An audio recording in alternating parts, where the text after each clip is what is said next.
It is a beautiful building. It has stood first on the edge of town and then, as the years have passed and the city has grown, now in the heart of downtown as a bulwark in the religious fabric of Tulsa. But the story of Boston Avenue is more than that of the building. The story of Boston Avenue is that of its people, the multitudes who have worshiped, witnessed, sacrificed, and served God both here and in the larger world. In 2019, a task force of church leadership worked valiantly over many months to codify into words those values which have formed the heartbeat of Boston Avenue and its ministry. It is through the lens of these 7 core values that we tell in this documentary the story of Boston Avenue's people, past, present, and future. We were clear that we weren't making up core values, we were mining these from the congregation, and we wanted to hold on to this tension between what we always want to do in terms of valuing tradition, while at the same time remaining relevant and vital in ministry today. So we were trying to pull all those together, and of course one of the things that jumped out for us is how architecture plays a role in the life of Boston Avenue that's not often found in churches, that it's a means of experiencing God. They designed it that way and people have experienced it that way. So we came up with this core value that we do cultivate architecture and the arts and music as a means of experiencing God. For Boston Avenuers, music and music ministry is an essential part of Christian education. When you sing these songs and you memorize them in many cases, they're imprinted on your heart. And it's like a stone under the stream that's molded by years and years of the flow of the water over it. For people who are not familiar with music and maybe don't value it or just know the tradition as much, they might think of music as being entertainment, like being a frivolous thing, right? So if times are tough and budgets are short, well, we can cut the frivolous things like music. So I think a challenge has always been that even though you have this great tradition, you have to continue to help people understand and experience the value. And so especially on chapel choir, when it feels like all we're doing is singing, there's just this bond, and it just kind of feels like a thin place, where heaven and earth kind of meet. Of course, growing up in an Art Deco masterpiece, you just are surrounded by architecture that lifts you up spiritually. But for me, the music is really the most important part for my life. And I can't believe I'm so lucky that I got to grow up here surrounded by really good classical music and then musical theater as well. So as I tell my story, it's always a musical story. My mom and dad met here at Boston Avenue. Well, we were in a play together that this same friend of mine was putting on the next summer. And he played the part of a traveling salesman, and I was a annoying teenage girl. But at one point in the play, I tripped over the rug that was in the script and fell into his lap. And we just got acquainted from then on. And so that's how I met Bryce. There have been many reactions. I think one of the biggest reactions that I seem to receive, and I kind of gear people up for it because I know it's going to be a great reaction, is when we're outside and we're looking at the 1,200 points that are on the exterior of this building.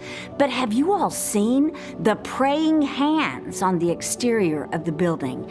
62 actual praying hands for the prayers to go up and divine answers to actually come down. And people start looking at those praying hands. Many that have been members of the church may not have actually seen the detail on the exterior. I love telling how the top of the 15-story steeple is an Art Deco praying hand lit up over downtown Tulsa. Ada Robinson, who was the designer of the building, she was a Quaker. And in the Quaker tradition, they do not put people in their religious architecture or their stained glass or anything else.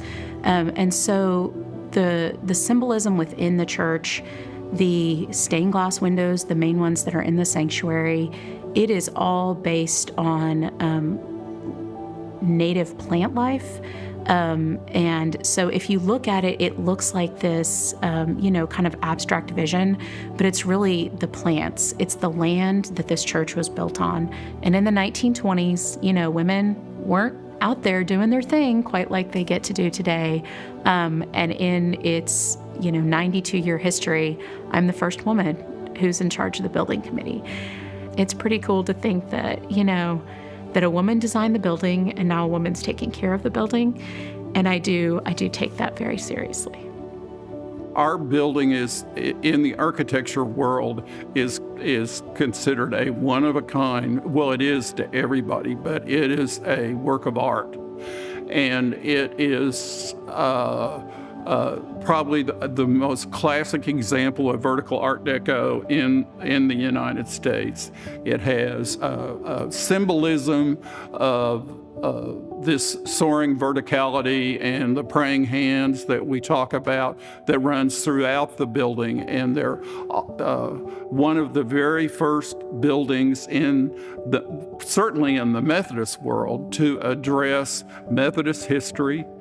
And so the symbolism that is used in the building is, it's kind of like architects use the term repetition on a theme, and that's what we have here to the nth degree.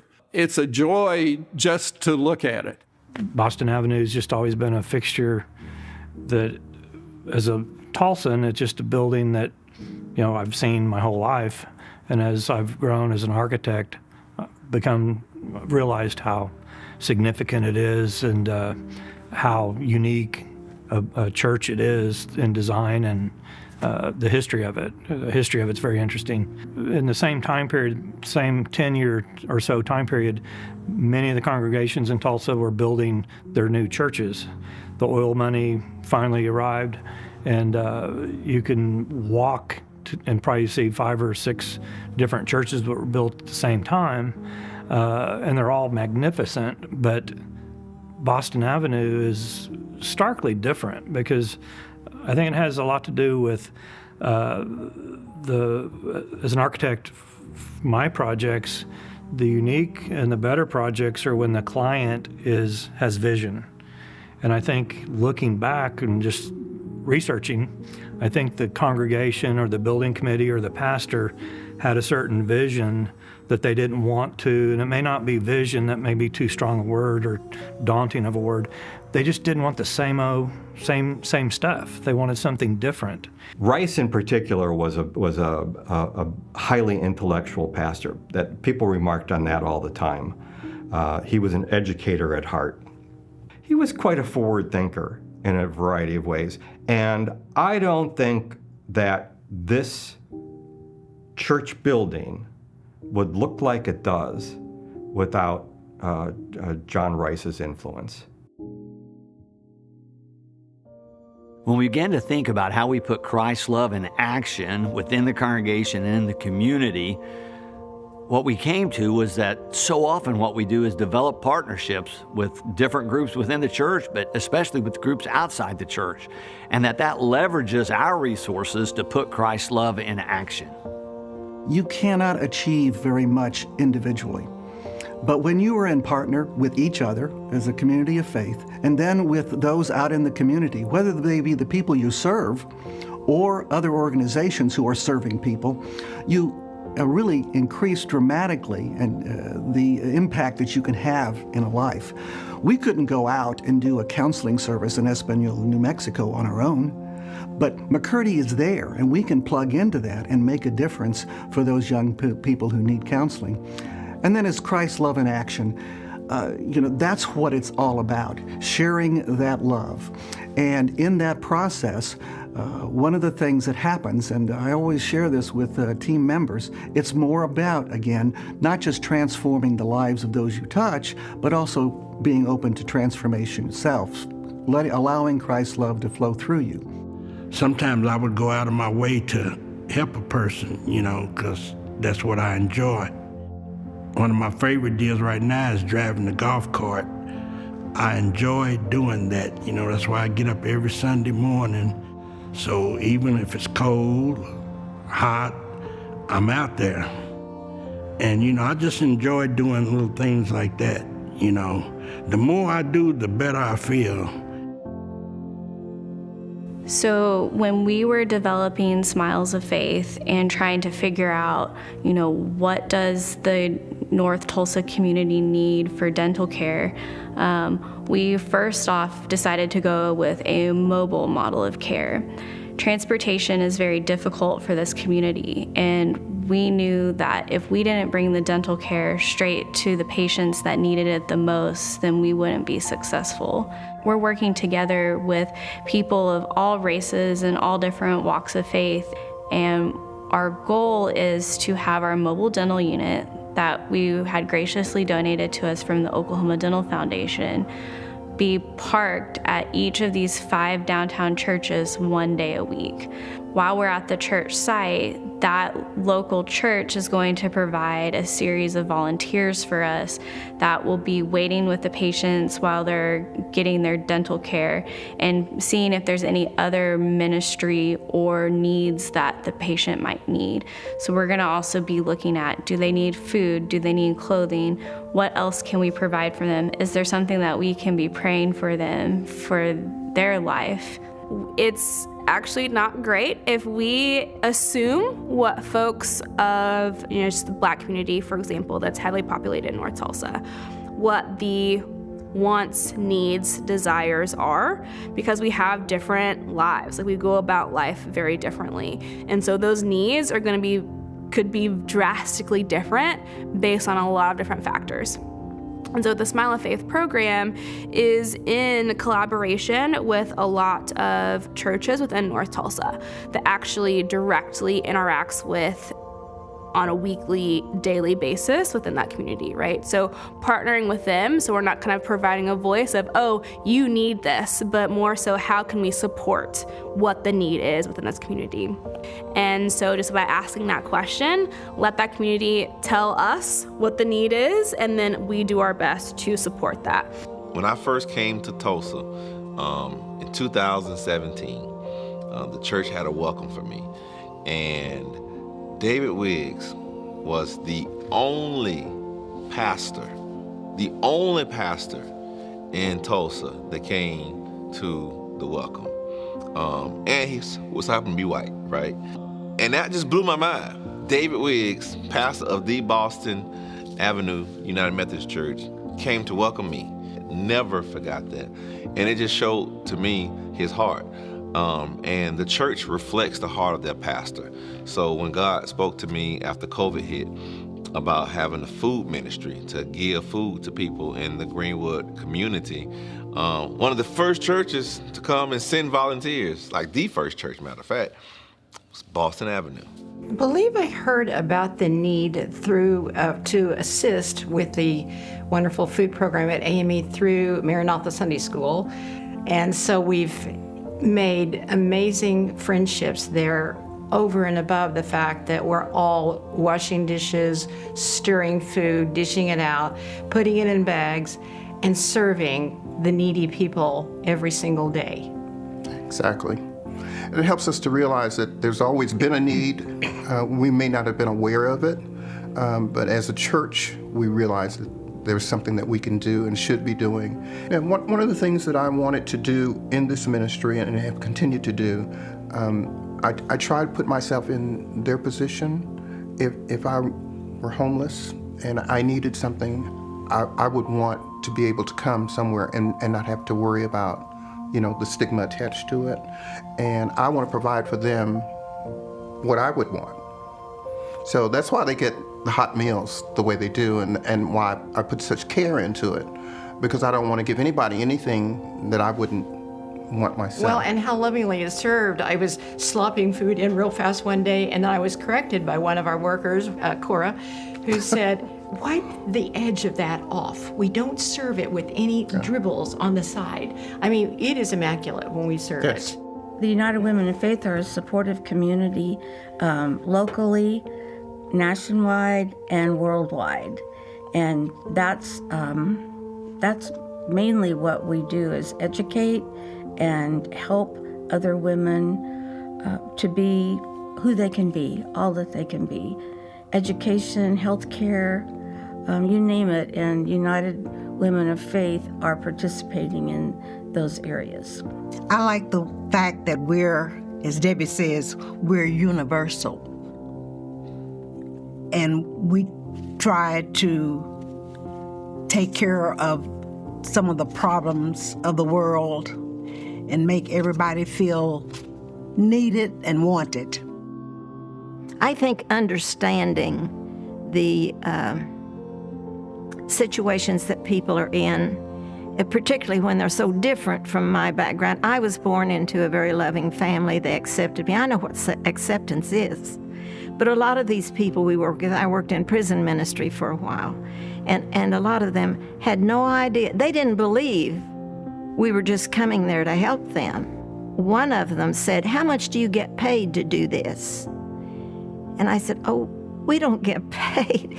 We just come because we want to serve God and help you and learn from you." And he said, he just couldn't believe that. Just couldn't. So there are people who have just not had that kind of loving acceptance. They don't understand. That's hard. That's hard to communicate when people don't have that background. And I think that's part of what's wrong in our society today, is so many of our people just don't have that. They don't understand. And so they're quick to anger. They're quick to take action with that anger, and it's destructive, very destructive. I believe all people are children of God. He created every one of us.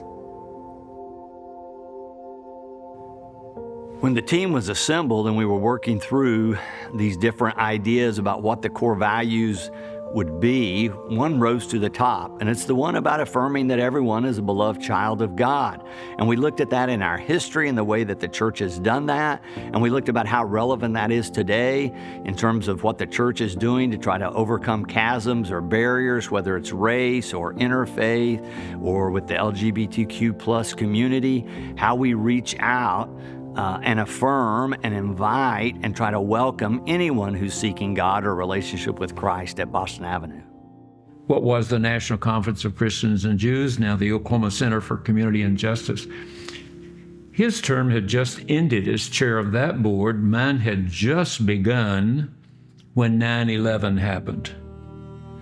I got a call from Nancy Day, another Boston Avenue church member who was executive of that organization, saying, "I need you at the mosque immediately." I didn't know what I was going to find. I jumped in my car because at this point we didn't know just who had flown the jets into the building. And so I rushed over to them, and here came the mayor. Susan Savage was the mayor. She came rushing up in her car. Nancy had already arranged for the bloodmobile to come, and here were these Muslim men lined up, rolling up their sleeves to give pints of blood, and our mayor sort of pushed her way through to the front of the line, so she's in the bloodmobile with 3 Muslim guys and the mayor giving pints of blood to send to New York. But standing there alongside, shaking hands, wishing everyone well, what was the National Conference of Christians and Jews, and later expanded to include Muslims and so on. And again, Tulsa is an unusual place. When I came here, I thought Bible Belt South, going to be too conservative for me and so on. We have had more good things going on in our interfaith community. Our chapter of the National Conference of Christian Jews was one of the strongest in the nation. We have one of the biggest Martin Luther King Jr. parades in the nation. We have one of the biggest gay pride parades in the nation. Tulsa's an unusual place that doesn't always get the credit that it ought to have, you know? Soon after I was on the Interfaith Committee, it wasn't long before then I was asked to be chair of it, and I was thrilled. And we started talking, and we came up with the idea for open tables. Started meeting with people from the other faiths, talking with them, explaining the ideas that I had, and people at the tables sharing and getting to know each other was just what we wanted. Boston Avenue started Open Tables 14 years ago when we started meeting in people's homes, right?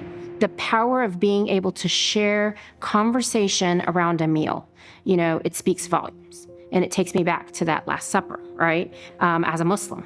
And now we have somewhere between 150 to 200 that attend these events that have been going on for 14 years, and that was started right here at Boston Avenue.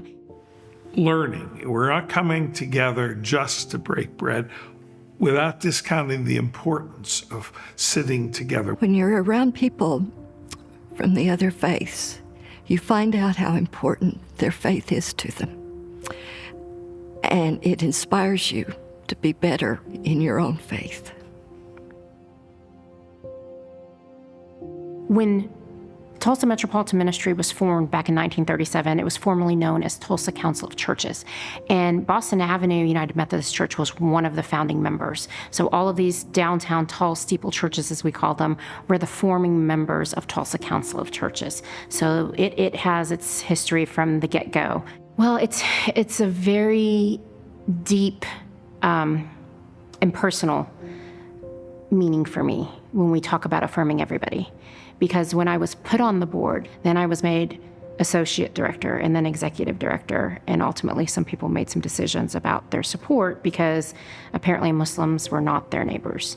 But the overwhelming majority of the individuals in leadership at Boston Avenue thought differently, right? And so the personal relationships that I have with everybody here, aside from my professional relationship that I have, because, as Christians and in his red letters, he does not say, love thy neighbor except for these neighbors, right? And so it just says, love thy neighbor, period. There's a hard stop right there. Whether your neighbor looks like me with a scarf on their head, whether your neighbor has a different understanding of gender, whether, however they identify, they are still your neighbor. They are still a child of God. And to be loved and to be supported speaks volumes. When I was in high school, I think it was my senior year, we were getting a new bishop. We had a meeting, the youth department, that we were going to have the opportunity to address him.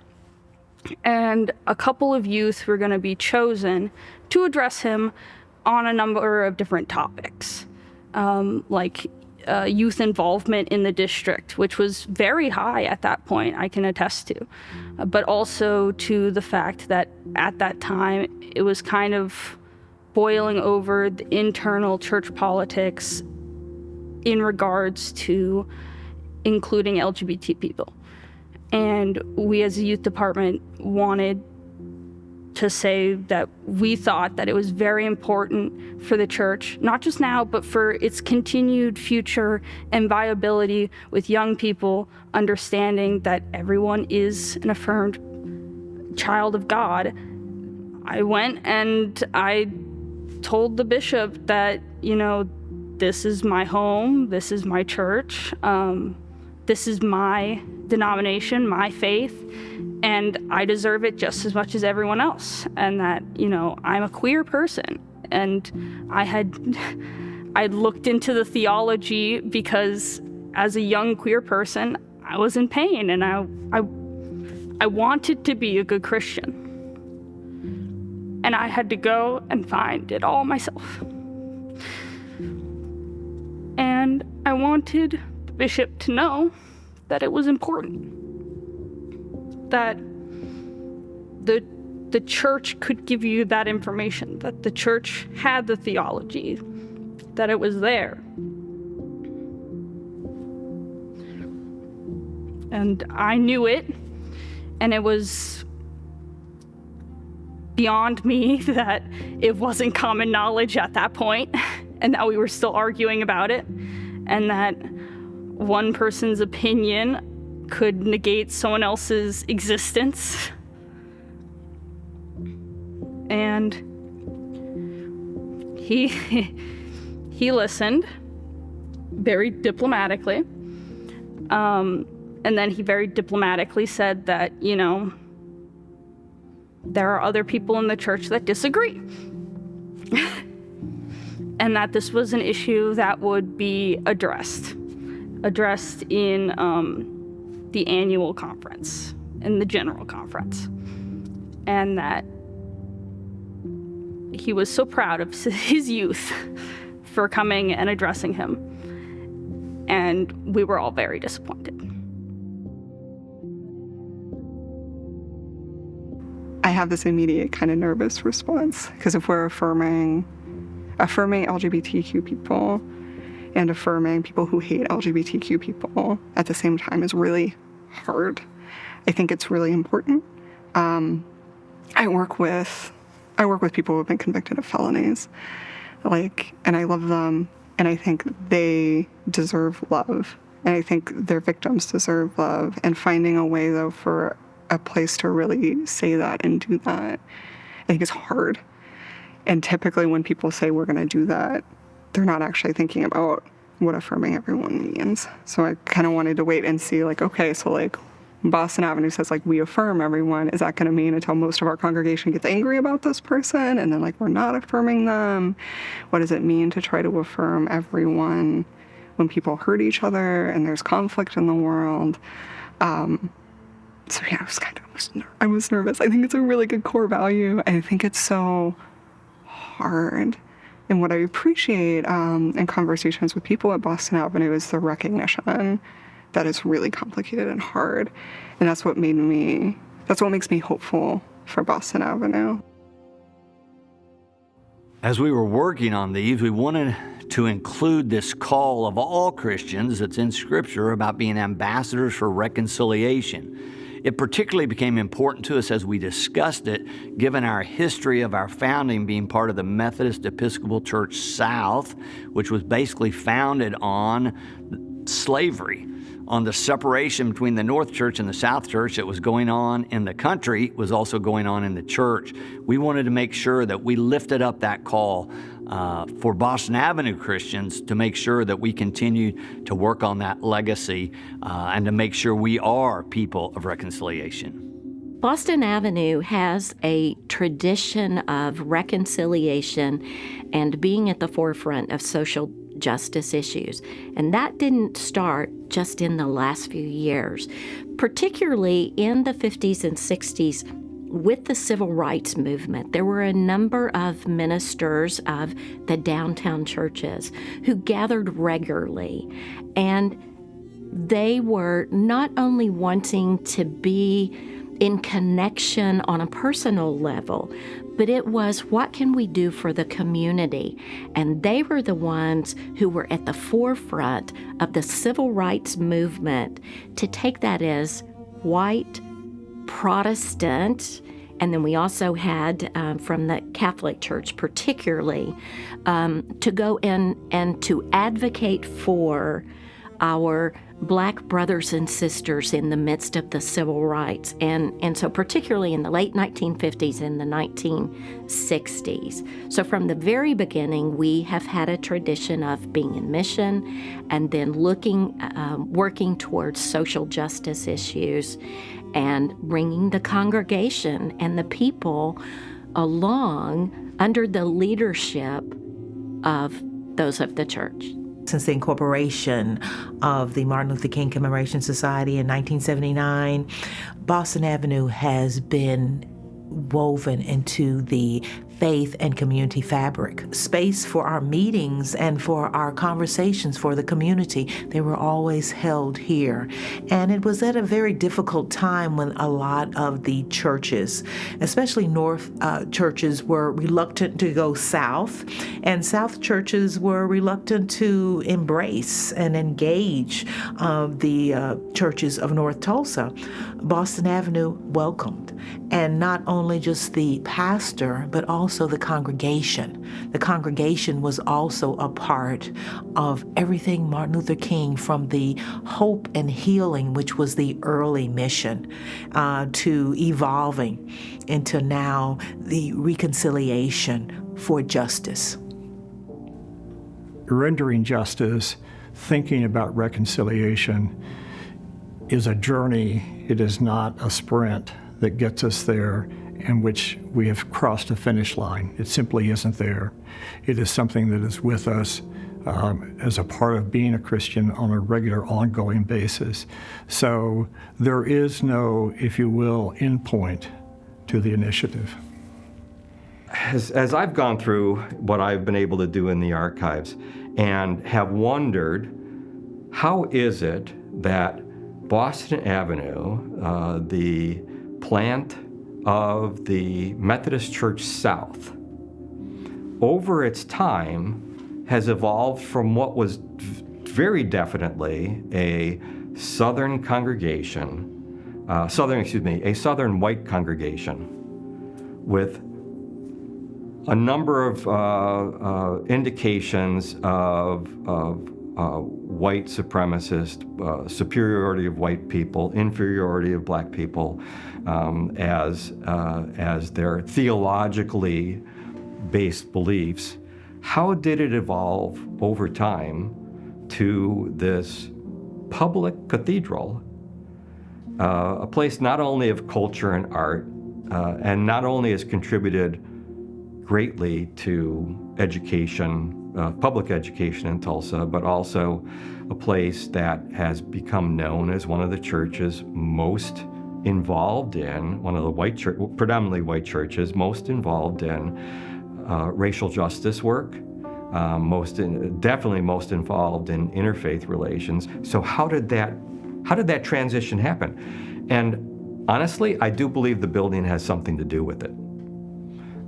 Because you can't look at this building and say, well, that's Orthodox. I mean, you can't, because it's not, and they knew it wasn't. And I think that the building and the iconography and the sense of light and space, and with all of the sort of cultural connections we make between light and enlightenment, that goes back to the reason and faith and the merger of the two. And I really do think that one of the reasons Boston Avenue has become a much more progressive voice and congregation is because it's consistent with this building. Inclusion and justice and equity and reconciliation is a journey. And while leadership may be really committed to certain issues, we are a congregation of thousands of people, and all of us are in different spaces, in different spaces in that journey. And so I think that there's been times when perhaps leadership has wanted us to be farther along as a congregation, and we have struggled. And all of us have our own struggles, whether that be in issues of sexuality or gender identity or race relations or immigration, you name it. All of us are different parts. One thing that I remember just really aching is, and this is not for Boston Avenue in particular, but just the United Methodist denomination worldwide, and our struggles around inclusion for people of the LGBTQ plus community. We live in a world that's becoming more and more politicized and polarized. And unfortunately, we don't have that. Many of us, because of different identities that we hold, we don't have the luxury to say, well, I'm not going to talk about politics, because our very survival depends on policies that recognize us, that value us, that increase our rights and not diminish our rights. So I think it's important for congregations and for Boston Avenue in particular to look at those core values and to say, this is important to us because it's grounded in our faith, in our teachings of Christ. And whether or not it's a political statement or a politicized or partisan, we go back to the root of this is what we believe God will want us to do and to follow and to advocate for. But it's rooted in our belief in God, in all of us being children of God, and that humanity is important and valuing our humanity is important regardless of our social status, of all of our aspects of diversity. And just again, advocate for things that are right that are important to us, and then letting the naysayers, do their thing, but we stand firm in our beliefs. This reasoned approach, using our minds, has always been important. You can go all the way back, for an example, to Dr. Rice, who had been a seminary professor, who was one of the pastors here in the 1920s, to my predecessor, Dr. Biggs, who was one of the best ever of bringing the best biblical scholarship every Sunday to help people think deeply about their faith. In the Methodist tradition, we talk about John Wesley saying all the time that the Methodist movement was meant to unite these two things too long separated, knowledge and vital piety. And I would say from what I've read in the archive here and sermons and addresses and the like, pretty consistently your pastors have had this merger in that they tried to instill also in the congregation as well as in this building. I think that from Dr. Rice's time on, the congregation, I think, asked for a step up in terms of who was their pastor, in terms of that pastor's knowledge. In fact, I remember a disciple woman talking to us once about why is seminary education so important? And she said, because I don't want to listen to the gospel according to Bubba. And that sort of belief in I want to be preached to by a person who themselves is educated, formally educated, I think really came in with Dr. Rice. I was so impressed with the fact that as a Sunday school teacher, I felt supported from the pulpit. What I was hearing from the pulpit I was able to apply that. Of course, young people will ask you very important, heavy questions, and they want real answers. And so to be able to explain to them that at Boston Avenue, we look at issues and questions through Scripture, of course, the Wesleyan tradition, through science and historical perspective. And we do that through that lens, then, we're able, it's not easy and it's very tough. The short answer would be so much simpler, but that's not what works for anyone. I think the biggest battles probably fought in Christianity come from how you think the Holy Writ got written.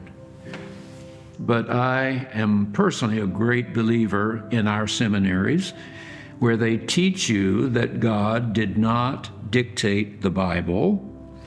God inspired the Bible into people limited by their own times and places, and they didn't always get it right. If our religious faith is truly to guide us in major decision-making, then that faith must grow as well.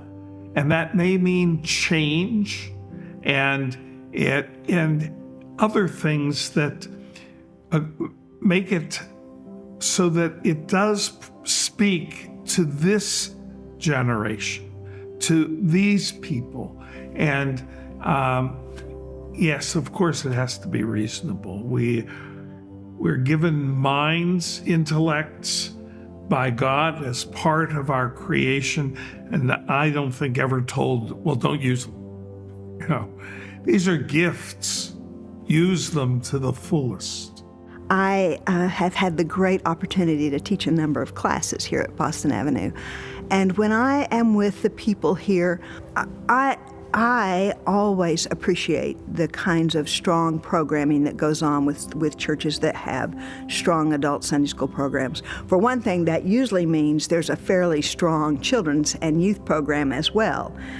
And so that the whole family's needs are being attended to. And in fact, people in all life cycles are being cared about. Jesus grew up along with other children, learning to repeat the Shema.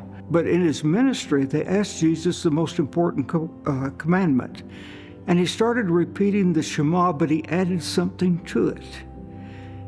He knew he was adding something to it, and everyone who heard him knew that he was adding something to the Shema. He said, love the Lord your God with all your heart, soul, and he added the word mind and strength. Mind. He introduced the concept that we can love God with our minds. And when I retired, I wanted to go to a church where I didn't have to leave my brain out in the parking lot with my car. And I think Boston Avenue is a church where everybody doesn't have to think alike, but we respect people's differences. And if some people want to think differently, we allow them to think differently. You'll find a warm and welcoming faith community where you can experience the loving heart of God here at the Boston Avenue United Methodist Church, 13th and Boston in downtown Tulsa. Good morning, Boston Avenue Church, friends and family. We're so glad you've tuned in to worship with us this morning. Right now, an empty sanctuary is what love looks like, as one person said this week. We had to make an unprecedented decision based on the best evidence, the best scientific knowledge we could gather about this coronavirus outbreak and how it might affect our wider Tulsa community. David Wiggs asked me and a group of other medical professionals who are members of the congregation to be part of a medical advisory panel to advise the church during COVID. I was really impressed with the church's COVID response. I was impressed that our pastor was so passionate about having the most up-to-date scientific research back our recommendations.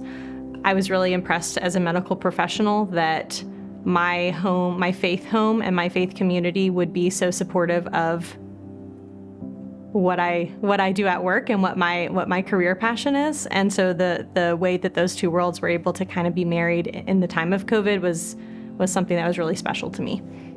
When we weren't allowed in here, it was just heartbreaking to so many of us. And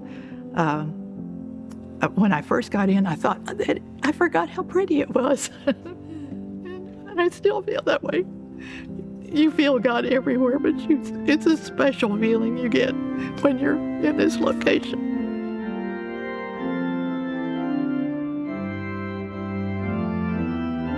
We realized as we were working on this how many different people come to Boston Avenue. Some people think everyone at Boston Avenue is the same.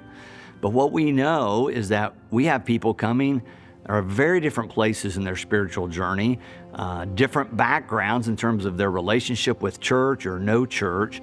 And what we're trying to say in this core value about being a lifelong spiritual journey is we're all in this together. And we're all called to continue to grow in love and mature in our faith. And it doesn't matter where you've been before, you can join us now and we'll continue together throughout our lives. My grandmother was a member of the Brush Arbor when the church was at 5th and Boston. So when the church was built down here, well, then of course she came down here. And then my mother was a Sunday school teacher. She was a 5th grade Sunday school teacher. So we came down, and so mother and grandmother always wanted to sit on the front row.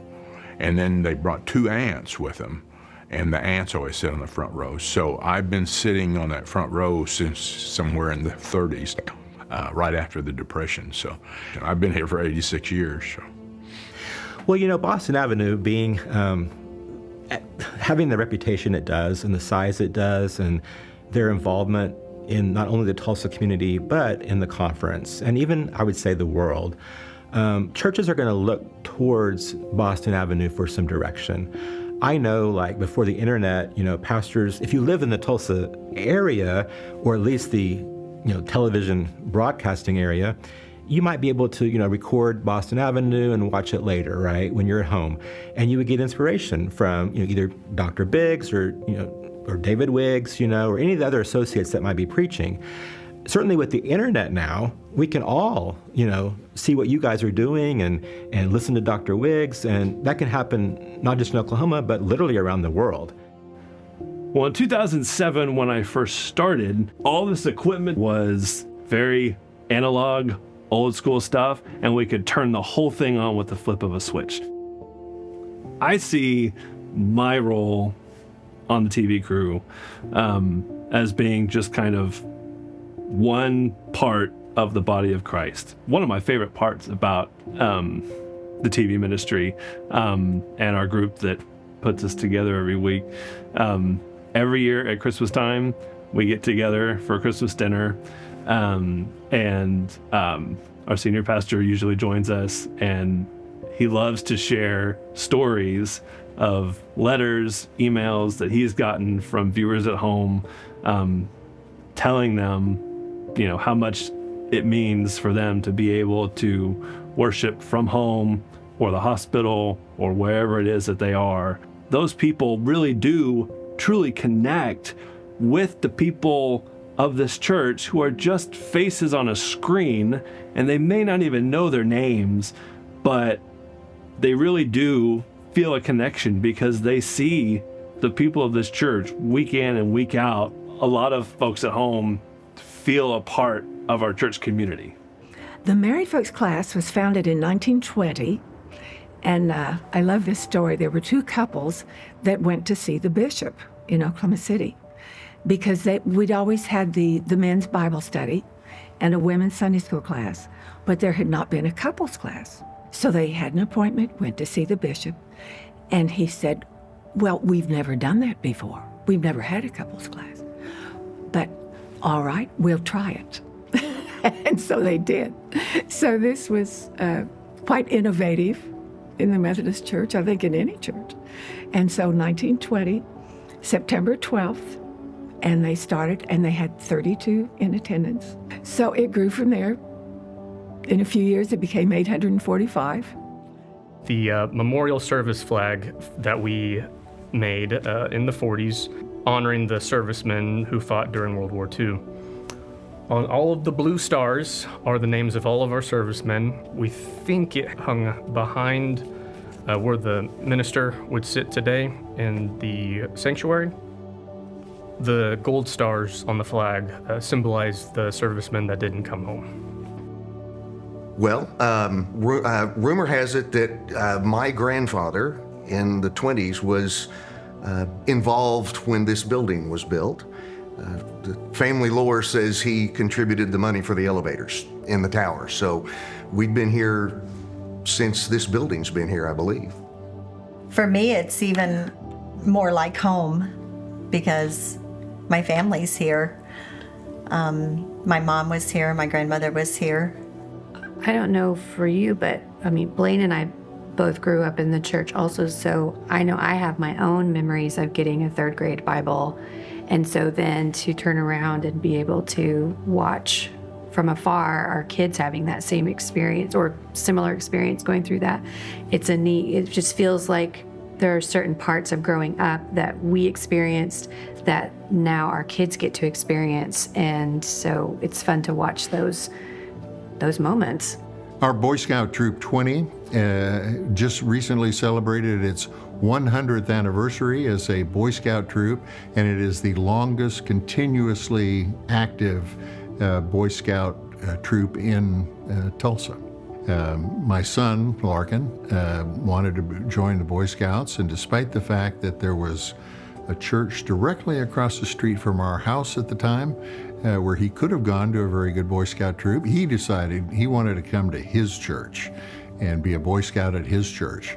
What's fun is that now I get to teach Sunday school for people that I was in Scouts with back in the day, that they're now members here at Boston Avenue. They have kids of their own that come and help at Restore Hope, and I get to go teach their Sunday school class, and they were my tent mate when I was in Troop 20 growing up. And so that connection has just grown over that time. And being here, we did a merit badge just the other day. My son is now in Troop 20, so it's fun being an Eagle Scout from Troop 20, but also having a Scout in the troop. We did a merit badge several months ago where we took a tour of the building, and we went to the columbarium. And, one level, we're trying to keep the kids quiet in that holy space. And then I saw a name on the wall, and it was the name of Aloha Kincaid.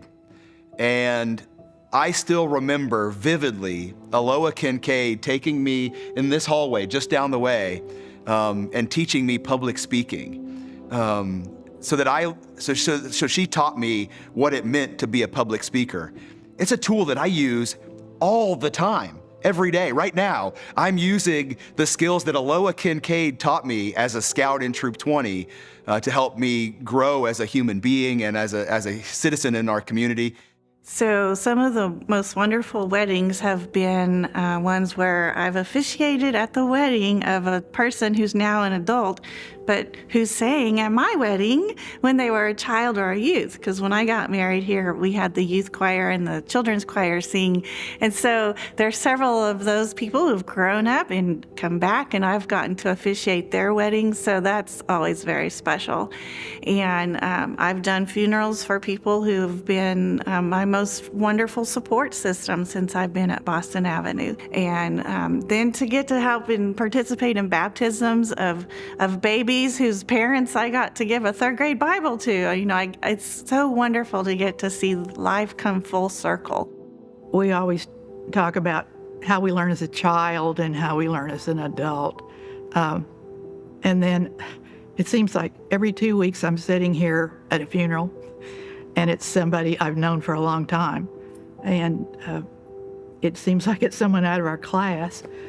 So those moments are more important at all time. I'm reminded of the story where one little boy said, "Why is your grandmother reading the Bible so much lately?" And the little boy said, "I think she's getting ready for her final exams." And when you sit there and you hear the splendid things they're saying about Mark Frazier, the splendid things they're saying about all these other people I went to preschool with Mark Frazier, all the people that you've known through your life, you think, good lands, am I ready for that moment in my life? And I think being here every Sunday is even more important. So as we were working to finish up those core values, one thing we had talked about throughout was the quality of ministry that happens at Boston Avenue. And we realized we needed to say something about that. And we came up with this idea of striving for excellence in the service of God. That means we always want to bring our best, whether it's to do the best music in worship or do the best worship liturgy or do the best studies or bring the best talent. That's what we're striving for, is to give our best to God. What I've realized as we've been using these core values now for several years is what a guide and anchor they've become for us. As our denomination is in the midst of great turbulence, a storm, if you will, these core values and the fact that we have articulated these gives us a different kind of ability to move through the storm and the turbulence, steady, continuing to be vital. I hear from pastors and churches every week that are being battered by the storm in a way that's really different than what is happening to us. I think one of the reasons that we've been able to be so steady and sort of a lighthouse to others is because of those core values. Excellence can be, I think, misunderstood. Sometimes the ego can kind of get attached to it, and we can think, oh, we're excellent, we're better than everyone else. But what I sensed, and certainly has been true in my 22 years at Boston Avenue, is that excellence means, like the Latin excelsis, like think of the stable, Jesus being born, and the angels and the shepherds, glory to God in the highest, in excelsis. So the idea is that we're going to do what we're doing to our very best, highest level of accomplishment. So being a part of a culture and a tradition already where everyone expects that of each other was very attractive, and something that's been something I've tried to keep alive. One of the things that I've always thought and known about healthy churches is that healthy churches are focused outwardly. And whether that's in making disciples of all people or whether that's in mission projects, healthy churches are focused outside their walls. And not just, it's important to be focused on things that happen here and the building and the utilities and all that. But those are essential things to think about. But when your priority and your focus is outward, it's a real clear sign of a healthy church. And I think that that's clear to me about Boston Avenue. We have that healthy outward focus. Our mission efforts, our outreach, we are very interested in going beyond our walls and meeting people where they are and ministering to them and with them and letting them minister to us. And that's been a major change, I think, and a big emphasis that was very much needed. And we're going with it, and it's going very well, I think. We can always do more. I don't think that the institutional church is going to look in 10, 20, 30 years like what it looks like today.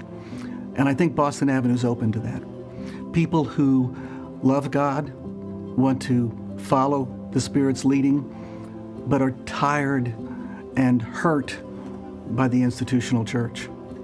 They're not tired or hurt by God, but by the church. And I would hope that we could become that place where folks can enter the door not to be here, but to be with a community of faith that goes out and serves and shares the love of Christ. So it's not just like-minded people. They're people that challenge you and challenge you to understand why you feel the way you feel and explain that, and then have meaningful dialogue about it if you do disagree. And that carries from the way our church handled COVID all the way into how our church handles diversity and inclusion of people that maybe don't look like me or weren't raised like me or aren't in the same socioeconomic class that I'm in. I think our church does a great job of kind of spanning the gaps. I think the people at Boston Avenue make all the difference. And a wise person once told me, people join people, people don't join organizations. And that has definitely been our experience at Boston Avenue. It is a beautiful building, and we have been blessed throughout the decades to worship within it. But the heart-rending splendor of Boston Avenue is found not just in its arches, its tritomas, and its coreopsis. The glory of Boston Avenue is found in its people, with their age and their youth, their innocence and their wisdom, their successes and their failures within the past 130 years. It is found in the fact that Boston Avenue's congregation seeks eternally and effectively to imbue the community around it with God's love, care, and service, given freely to all God's beloved children. May Boston Avenue's building stand striving upward in the heart of Tulsa for another 130 years. And may Boston Avenue's people endeavor onward to be a historic church for modern people, thinking deeply, growing spiritually, and loving generously.